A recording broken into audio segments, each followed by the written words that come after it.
3 buwan na yung nakalipas buhat nung huli ako nag-long ride. Kaya sobra akong na-miss yung sakit ng katawan tsaka pagod sa mahabang biyahe. Mas kalalaki ng binabanatan mo. Hindi ka...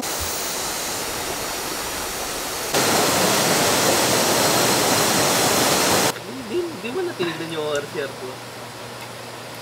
Kaya ngayon nandito naman ako sa Dingalan Aurora. Kasama ko nga pala dito si Sherwin. Ganun yun. Si Sherwin yung katrabaho ko sa Mr. Donut way back 2013 up to 2014 bago ako bumalik ng school.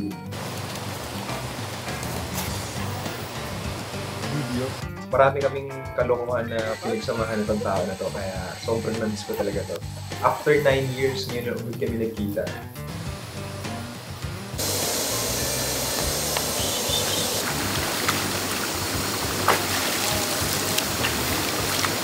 Sarap, ang lamig!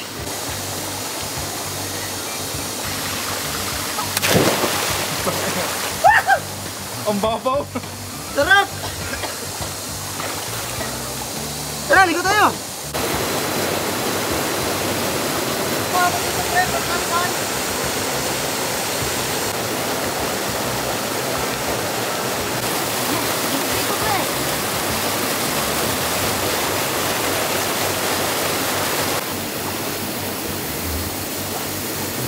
Ito talaga yung maganda. 2 weeks ago bago kami mag-ride, inaya ako si Sherwin kung gusto niya ba akong kasama mag-ride. Papunta kami ng Dingalan Aurora. And then sakto, sinabi niya sa akin na after 2 weeks, pupunta sila ng mga kasama niya sa motorcycle riders group, sa mga sniper groups sa Dingalan Aurora din. Kaya ang ginawa niya, inayaan na lang niya ako. And then yun, sumama na lang ako.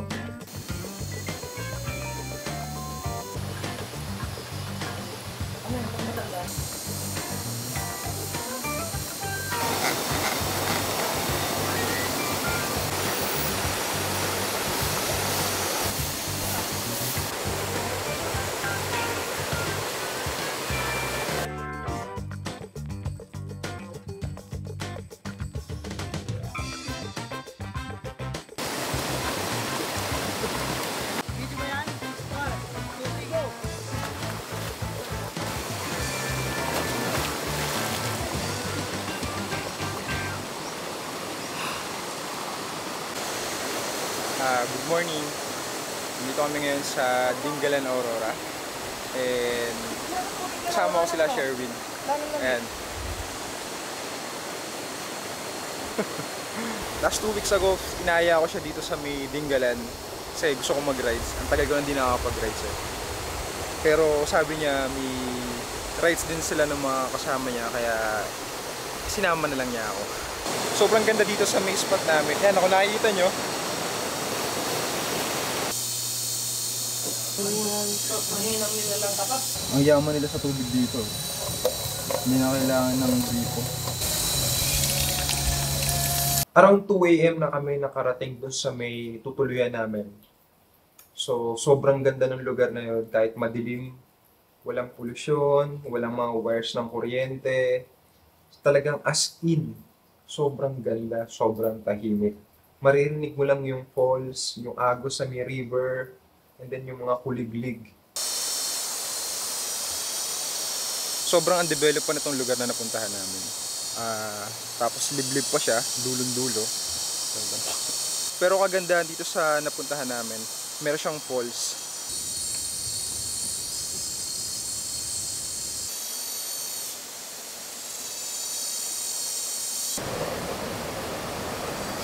Kala ko may tao. So meron ako na-discover na spot. Kitang-kita mo yung waterfalls. And then yung tubig, dinig na dinig mo talaga yung agos. So ito yung sinasabi ko. Maganda dito kumain kasama yung family or friends. And then meron din siyang ilaw.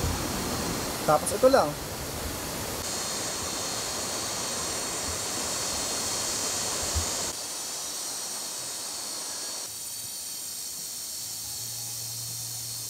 Yung gabi na yon, sobrang ganda ng langit. Kitang-kita mo ng maliwanag yung mga bituin. Kaya ang ginawa ko, kinuha ko yung camera ko, sinet ko yung tripod ko, sinet ko yung shutter speed sa 30 seconds, and then boom! Sobrang ganda ng langit. Sobrang ganda. Kitang-kita yung mga bituin. First time kong ginawa yung sa buong buhay ko na gumawa ng ganong klaseng shot.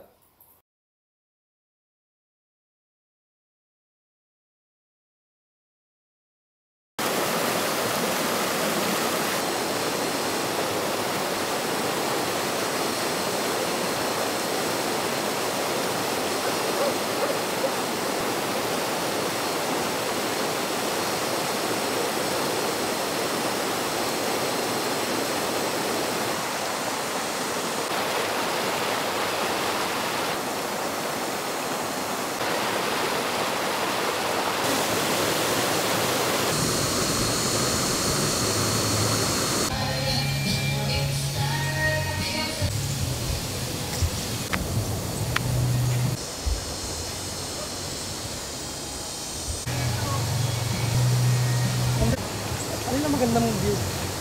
Gawin maganda si... Sabi mo yan, no? Ito dito, may grotto dito.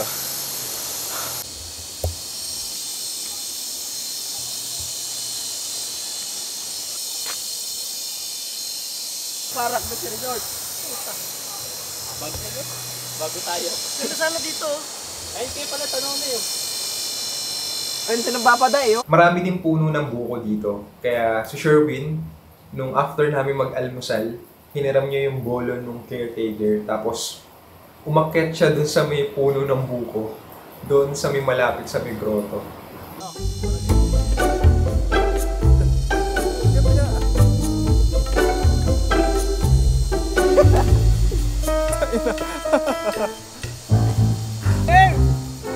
Tingin dito, tingin.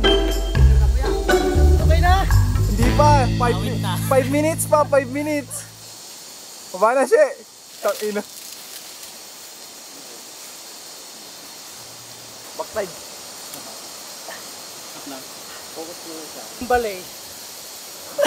Ikot, ikot, ikot. Hindi na ako sanay. Dagat na nga, bukod. Nakakatuwa lang isipin na yun yung first time ko na nakakita ng tao na umaakit ng buko personally sa may harap ko. Kuhanin ko yung drone. Papalipad ako dito, ang ganda dito.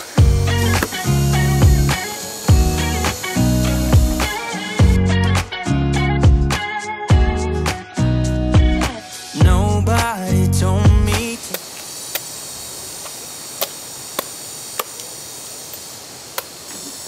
Papaalam ako pag nakawala ng bibol. Galit yung ano ko, mamakot pa ako.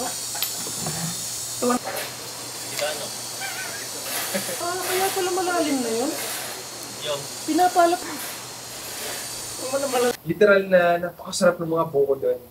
Talagang sobrang dami. Halos nilalaklak ko na nga lang bawat isa. Sa aming paps pag ano, umaga. Tabing dagat kasi yung bahay din namin sa dito. Pero... Si ano pa, yung ano? Ha? Naka 135 na puti. Sarap!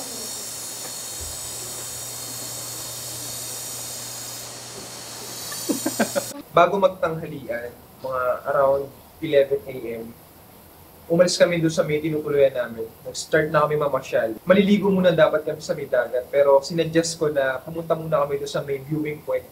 Kasi ayun dapat yung pinaka pinupuntahan doon sa may Bingalan Aurora. Yung makita mo yung Batanes of the East. Yung makita mo yung nandun ka sa ibabaw ng bundok, and then makikita mo yung napakagandang dagat. Tara. Let's G!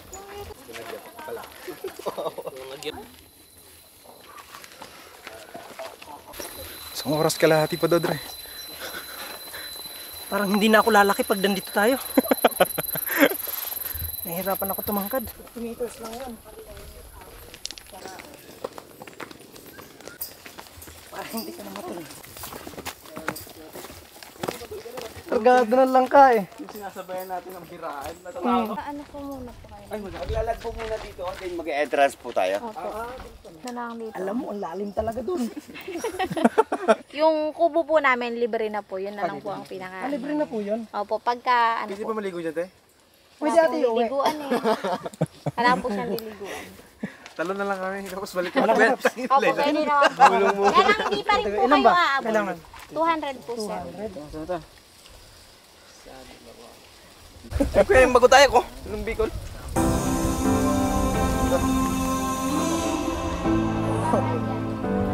Ito ng view!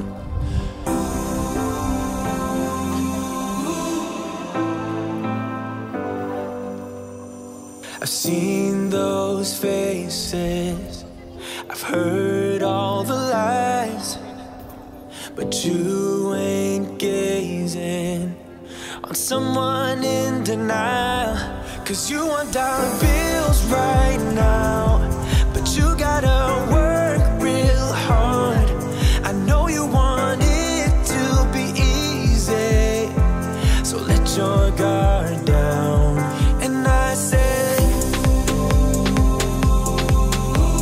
see it in your mind, trust that, have what it takes inside, cause you can make it too. Kanya-kanya. Hello, what's up, man? Doon tayo. I love pandemic. Ako na-open ko yun. Ganda.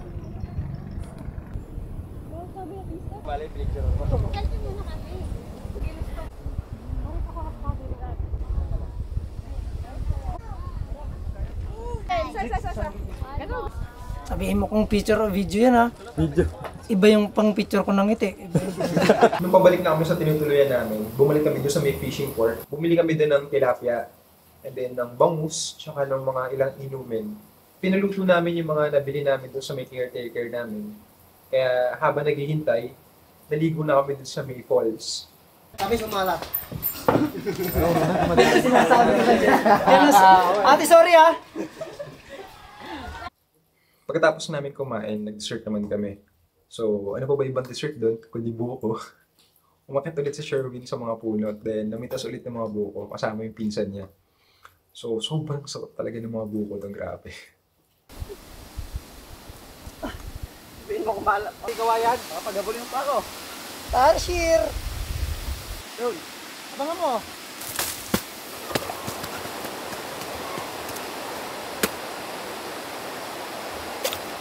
Yun, sakto. Yan. Try mo yun.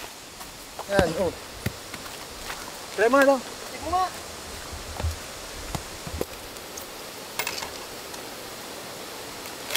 Ako rin. Upain mo. Hindi na sanay. Thank you.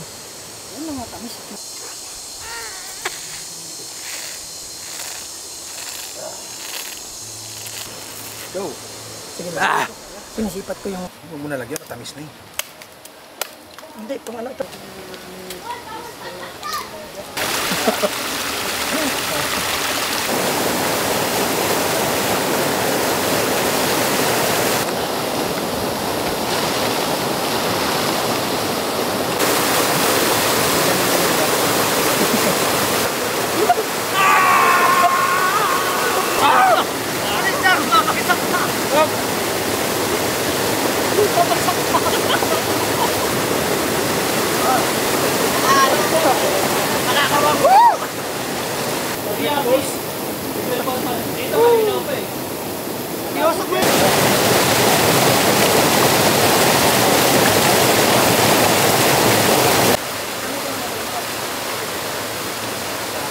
Meron na. Gcash na lang namin yung bayad. Parang wala pa nga yata cellphone yan.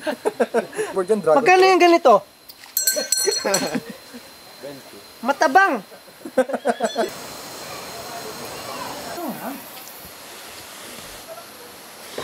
Kumain ng kayo lumaki.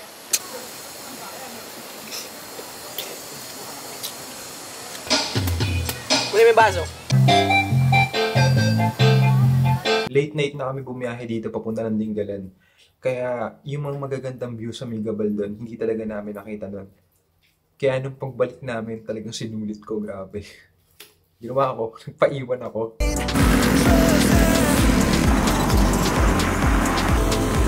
Have what it takes inside, 'cause you can